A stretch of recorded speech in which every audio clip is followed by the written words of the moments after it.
Hello and welcome to Viewpoint for everything UEA. Coming up on this episode, a look at the elections campaign for union candidates. Our sports presenter Glenn will be reviewing the efforts of our sports teams at Derby Day.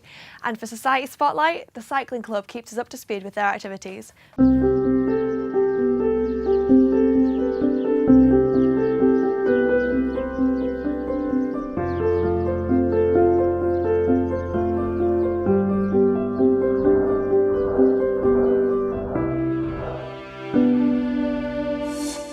International Women's Day was on the 8th of March and UEA marked the day with various events on campus.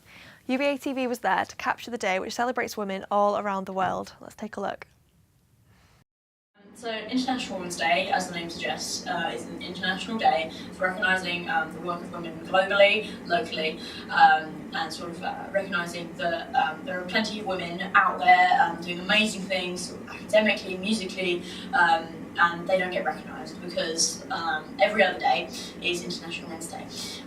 So sort of the purpose of it is to sort of publicise their work and just sort of make everyone think about the role of women in society. So UEA Feminism Society put on a day of events a few days before International Women's Day because we didn't want to clash with anything going on in Norwich. So we had an afternoon of events in the LCR, some lectures from sort of female academics at UEA and some local women as well. We had Gemma Carell, the quite famous cartoonist who was local to Norfolk, come and talk to us, which was amazing.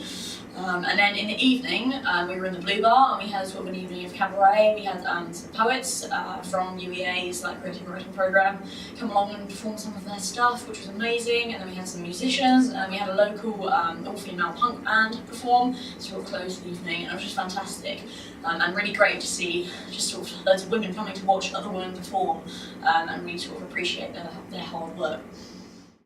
Students protested for the second time on the 19th of March to express their anger at the privatisation of student loans.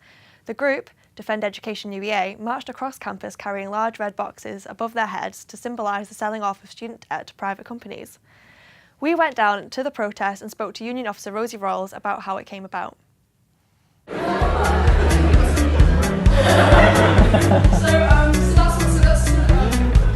happening elsewhere? Sussex included. Exeter have just ended up moving, so we're not the only ones.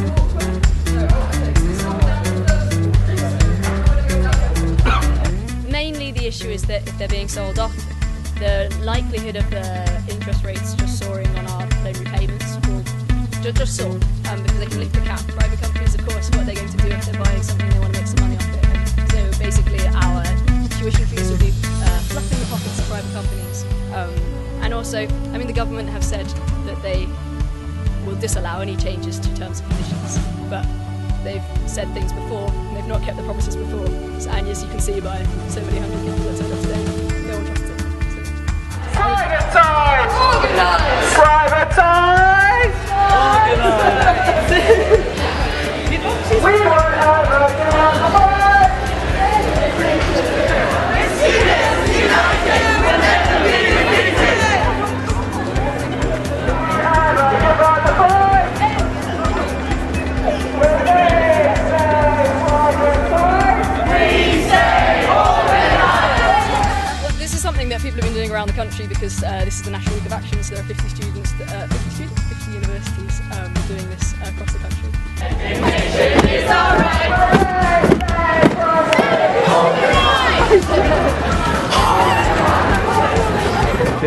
When we say privatise, we say organise. When they say privatise, we say organise. When they say privatise, we say organise.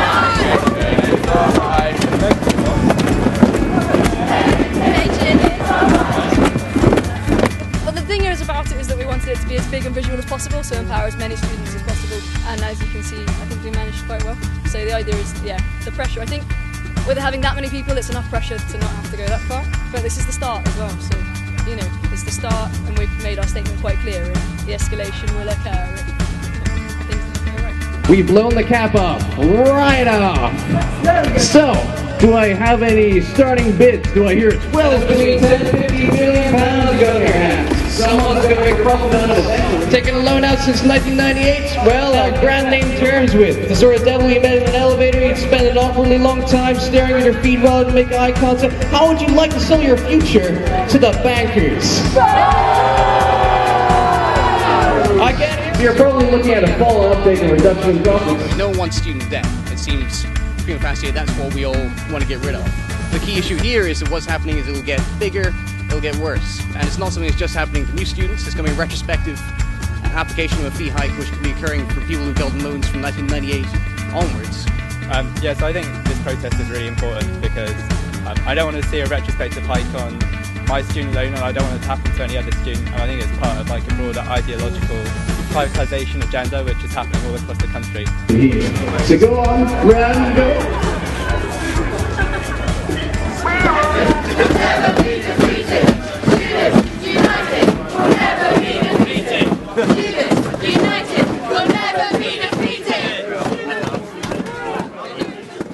Now, last week saw many UEA students campaigning hard to be elected as next year's union officers.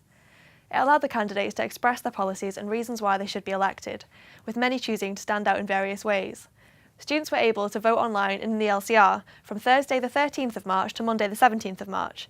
Over 3,000 votes were cast. Here is a roundup of the week and its overall winners. 3, 2, 1, go! Last week saw UEA students out in force campaigning for the union elections. With over 40 candidates, it was one of the most contested elections in recent UEA history. Candidates spent the week campaigning across campus to get votes and took part in a question time on the Monday to present their manifestos and answer any questions raised by students. Here are the winners.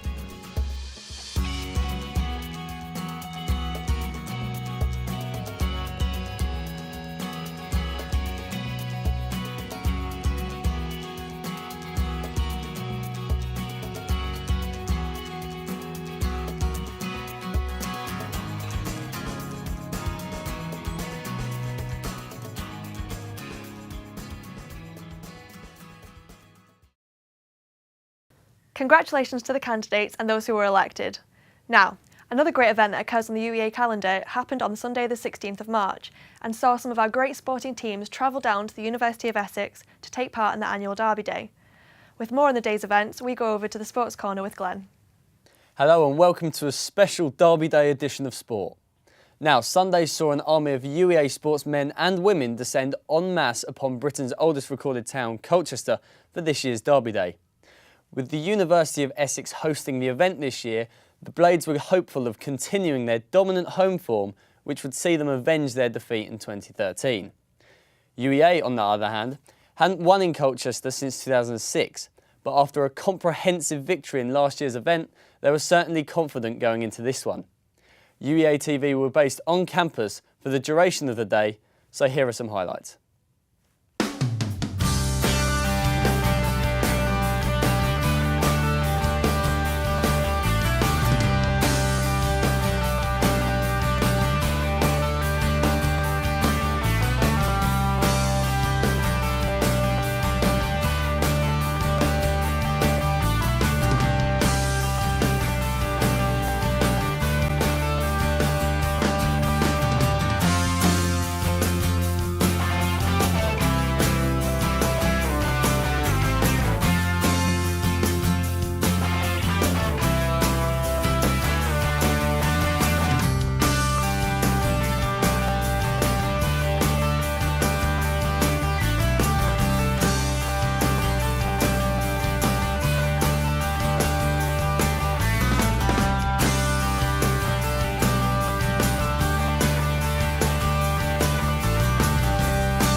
As we've just seen, the rivalry this year was extremely competitive, and after UEA recorded victories in these sports, the result of Derby Day 2014 came down to the final event, pool.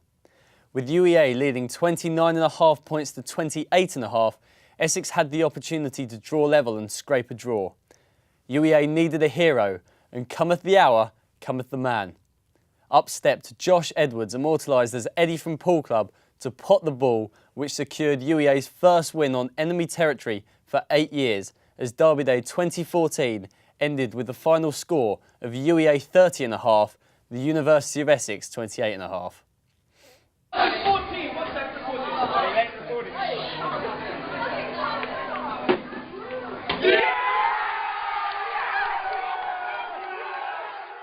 And I'm delighted to say that I've been joined by Josh here in the studio.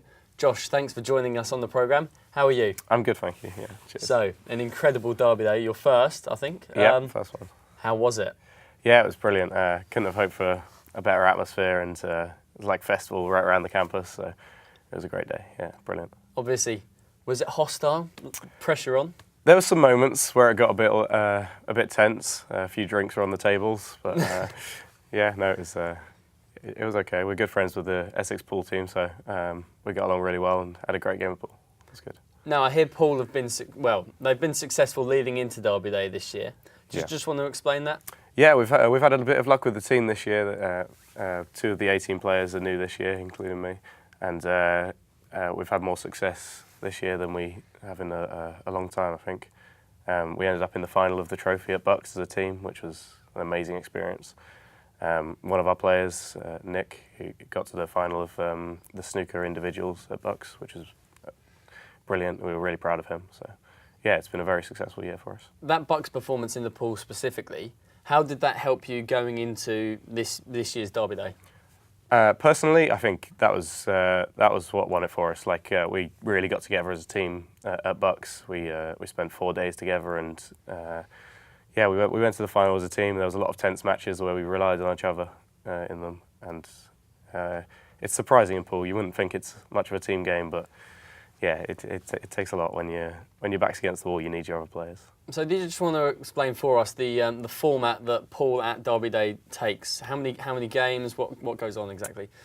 Yeah, well, the format's like you have 6 players in both teams, and they all play each other, and it's the first to 19. Frames, so you might end up only playing 5 or 4 frames if you get to 19 very quickly. But yeah, we won 19-11, so some players didn't have to play all their frames. But yeah. Yeah, that was 19 UEA. Good stuff.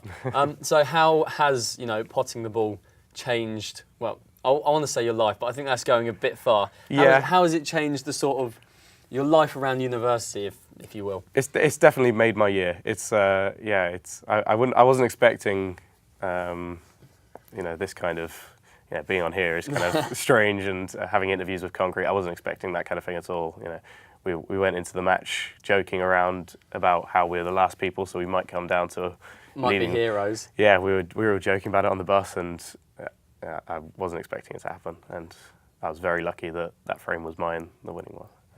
Because, I mean, I said earlier that you have been immortalised as Eddie from Pool Club. Yeah. From a tweet by the Union of UEA itself, I think. Yeah. But it's funny because you don't actually have Twitter, do you? So I'm not on Twitter. About it? I'm not on Twitter. So a lot of my friends were like captioning the tweets and sending them to me and saying, "Eddie, get on Twitter, have a look at these." But yeah, it was all kind of a bit surreal for me.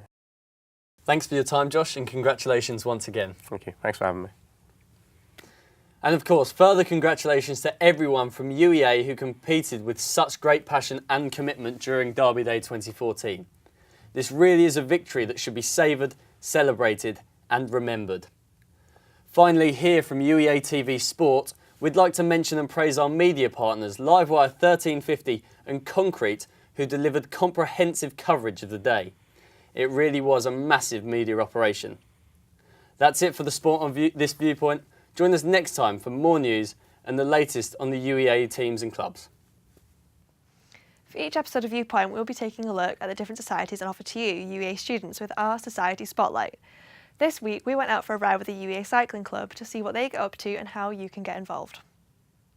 Here at UEA Cycling Club, we cater for riders of all abilities. We tend to go out on Sunday rides every Sunday morning. We run training rides on Wednesday afternoons for Bucks preparation, and at the moment we've got a couple of races coming up. We've got time trials coming up, both individual and team time trials.